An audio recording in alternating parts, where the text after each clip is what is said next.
गुरु साहब आदि का स्वागत। देखो सज्जनों,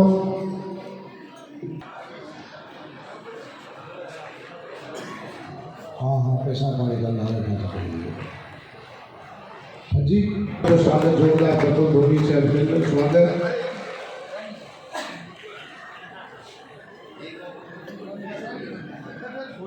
आदरणीय गुरु साहब का स्वागत।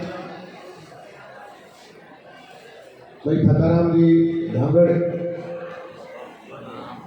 सभी हरि भक्तों की तरफ से बहुत बहुत अभिनंदन, बहुत बहुत स्वागत, बहुत बहुत सम्मान। जैसा कि आप और हम सब लोगों को विदित ही है कि अभी इन लोगों का समय बहुत ही महत्वपूर्ण है। और एक मैं आप लोगों से निवेदन करूं कि अभी अभी थोड़ी देर पहले फोन पर बात हुई, केंद्रीय जल शक्ति मंत्री आदरणीय श्री गजेंद्र सिंह जी शेखावत साहब का, उन्होंने सभी हरि भक्तों के लिए अपनी तरफ से प्रणाम कहा है। और वो भी जब पिछली बार यहाँ पर आए थे तो हमने उनसे निवेदन किया कि यहाँ पर कुछ जलाशय के लिए कुछ आप, तो उन्होंने लगभग 3.5 करोड़ रुपए की राशि बहुत बड़ा 2 ऐसे जल स्रोतों का निर्माण करवा रहे हैं जो करीब करीब पूर्णता की ओर है। तो वो बोले कि हम अभी लोहारगल है, हम पहुंच नहीं पाएंगे, लेकिन सभी हरि भक्तों को, देवरी धाम पर पधारे हुए सभी संतों को और भक्तों को मेरी तरफ से प्रणाम। करा हो जाए, दोनों हाथ ऊपर और दोनों मुट्ठी बंद, हाथ नीचे वही रखे जिनका हाथ दर्द कर रहा हो, एकदम दोनों हाथ ऊपर और दोनों मुट्ठी बंद। बोलिए श्री भोलाराम जी महाराज की, बोलिए श्री बूढ़िया बाबा की, बोलिए श्री देवी धाम की। आज भोलाराम जी महाराज की बरसी पे मंच पे विराजमान महंत श्री रमेदास जी महाराज, रामदास जी शास्त्री जी, स्वामी श्री माधवदास जी महाराज, सुखदेव जी महाराज और हमारे राज्यसभा के पूर्व सांसद और मेरे बड़े भाई श्रीमान रामनारायण जी डूडी साहब और मंच पे विराजमान सभी संतगण, जिनको मैं चरण प्रणाम करता हूँ, नमन करता हूँ। और यहाँ पर विराजमान बड़ी भारी तादाद में मातृशक्ति और सभी भाई लोग, मुझे जब भी यहाँ आता हूँ ऐसा महसूस होता है कि भोलाराम जी महाराज की देवी धाम एक ऐसी तपोभूमि है, क्योंकि जब महाराज लोग और इस तरह तपस्या जो होती है वो वही होती है जहाँ पर सैकड़ों साल, हजारों साल पहले यहाँ पर बड़े बड़े संतों ने तपस्या की होती है, वहीं पर अपना वो स्थान बनाते हैं। तो ये एक ऐसी तपोभूमि है जो हर आदमी आकर के यह आनंदित महसूस होता है। मैं धन्यवाद देता हूँ मैं रमेदास जी को, जो हर साल ये बरसी का कार्यक्रम यहाँ हो रहा है।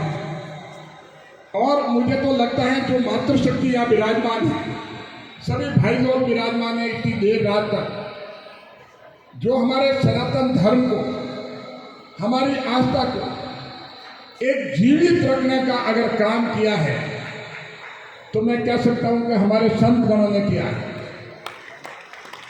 क्योंकि अगर आप देखेंगे कि इनकी हिम्मत 800 साल तक हमारे ऊपर मुगलों का शासन रहा, 150 साल तक अंग्रेजों का शासन रहा, 950 साल तक शासन रहने के बाद अगर हमारा सनातन धर्म आज मजबूती से खड़ा है तो मैं कहूँगा कि हमारे संतों ने इसको जीवित रखा है। और आप लोग जब इस ऐसे मौके पे आते हैं तो मैं मातृशक्ति को भी धन्यवाद देता हूँ कि हमारे कण कण में हमारे सनातन धर्म की आस्था जो कायम है, भले ही हमारे इतने लंबे शासन में हमारा शिक्षा, हमारी अर्थव्यवस्था, हमारी कृषि सारी खत्म हो गई हो उस समय, लेकिन अगर एक चीज जीवित संतों ने रखी है तो हमारे सनातन धर्म को रखा है। तो इसलिए सारा का सारा श्रेय हमारे सनातन धर्म को रखने के लिए हमारे संतों को जाता है। मुझे बड़ी खुशी है, जब मैं यहाँ आया था तो रामदास जी शास्त्री ने, रमैदास जी मैन साहब ने बड़ी भारी संख्या में हमारे श्रद्धालु जो हैं, भक्त जो हैं, यहाँ आते हैं। अभी मैंने रास्ते में आ रहा था तो पता लगा कि यहाँ कुछ छोटी हल्की सी बारिश भी हुई, तो मुझे महसूस हुआ कि पिछली बार जब मैं आया था तो आपने कहा कि ये पूरा का पूरा एरिया कवर हो जाए, तो मैंने कहा कोई बात नहीं, इतना भले का काम आप मुझे मौका दे रहे हो, इससे ज़्यादा मेरे लिए क्या हो सकता है। तो मैं कोई अभी घोषणा ये अभी की नहीं है, मैं पहले ही कर चुका हूँ, क्योंकि अभी तो आचार संहिता, कोई घोषणा कर नहीं सकता। लेकिन मैं ये कह सकता हूँ कि ये काम पहले ही मैं सैंक्शन कर चुका हूँ, और मैंने कहा लगातार इस काम में कोई अगर और भी काम करता है तो वो लगातार में माना जाएगा, आप इसकी पैसों की चिंता नहीं करेंगे। तो इसीलिए मैं चाहता हूँ कि सारे भक्तगण जो है आराम से बैठ कर और बहुत सुंदर मुझे लगता है ये हॉल बनेगा, मुझे इस बात की खुशी है। लेकिन जब सनातन की बात आती है, आज जिस हिसाब से देश की सीमाएं मजबूत है, हम सुरक्षित हैं, चाहे पाकिस्तान की तरफ से हो चाहे चीन की तरफ से हो, आज हमारा नेतृत्व पूरे विश्व में मजबूत है। आज भारत की पिछले 10 सालों में जो पहचान हुई है पूरे विश्व में, वो कभी नहीं हुई। ये हमारे लिए गर्व की बात है। आज भारत का जो सीमा है, आज भारत का नाम है, वो पूरे विश्व में। आप देखते हैं रशिया यूक्रेन की लड़ाई में जब हमारे बच्चे वहां फंस गए थे, तो प्रधानमंत्री जी ने, हमारे सरकार में इतनी हिम्मत, उन्होंने कहा कि उन्होंने 4 घंटा युद्ध रोका, किसी के कहने से नहीं रोका, लेकिन भारत के कहने से रोका।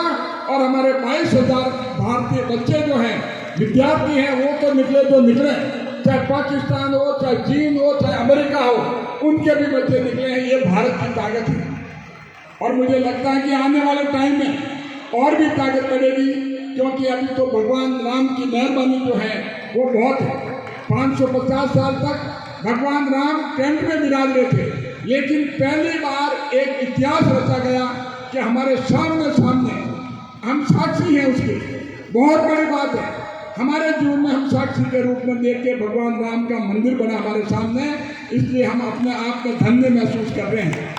मैं हमारे सामने एक रमेश जी रलिया, आपको लगता है एक छोटे आदमी है। मैंने कहा कि मैं मानता हूँ कि आप बहुत कम लोग जानते हैं, ये खारिया खकार में एक किसान परिवार से हैं, और मुझे बड़ी खुशी है, मैं गर्व से कह सकता हूँ, ऐसा वैज्ञानिक जो कि इनके पिताजी ने इनको कहा कि बेटे तो अमेरिका में है, लेकिन मेरे भारत में, मेरे देश में, मेरे गांव के, मेरे भोपालगढ़ में इन किसानों के लिए अगर कुछ आविष्कार करें तो बहुत बड़ी बात होगी। जो नैनो यूरिया और नैनो डीओपी देखते हैं, जो हम एक 500 ml की बोतल में किसानों के लिए एक वरदान साबित हो रहा है। मुझे बहुत खुशी है कि मेरे लोकसभा क्षेत्र से ऐसे होनहार वैज्ञानिक पूरे विश्व स्तर पे हैं। ये कोई छोटी बात नहीं है।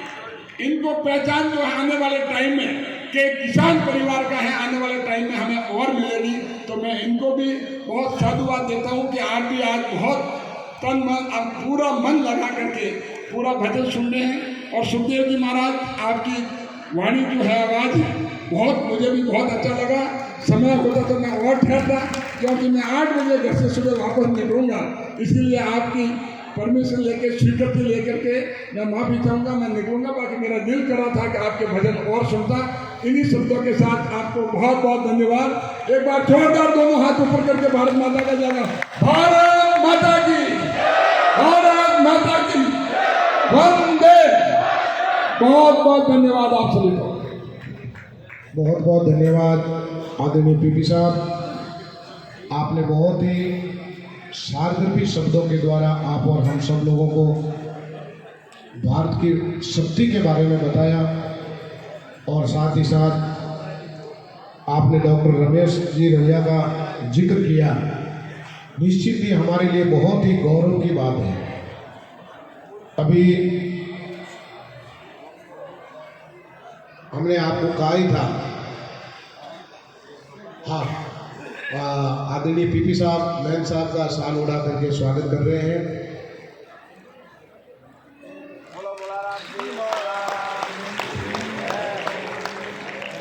आशीर्वाद दे दो बाकी बस साहब आनंद मंगल आप सरदार आशीर्वाद यही दे बस हाथ और करोड़ों हाथ आपके साथ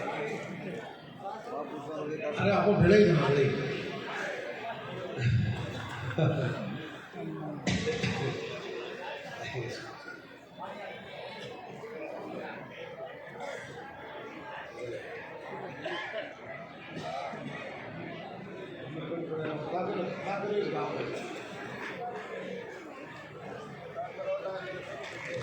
काम नहीं हुआ तो मारवा तो बड़ो ताकेरो काम हुआ।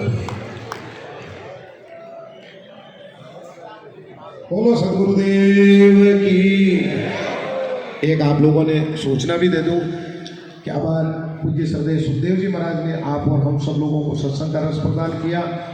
उसी तरीके का भाव 12 जून से 18 जून 12 जून से 18 जून हरिद्वार माँ गंगा के पावन तट पर वहाँ पर बहुत ही दिव्य और भव्य सत्संग का आयोजन होगा, जिसमें दिन में श्री रामधाम खेड़ापर के उत्तराधिकारी जी श्रद्धेय श्री गोविंद राम जी शास्त्री जी के द्वारा भागवत की कथा और संध्याकालीन सत्र में 2 घंटे प्रतिदिन 7 दिन तक सुखदेव जी महाराज के सत्संग का रसपान होगा। जिन हरिभक्तों को वहाँ पर जाना हो वो संपर्क कर ले।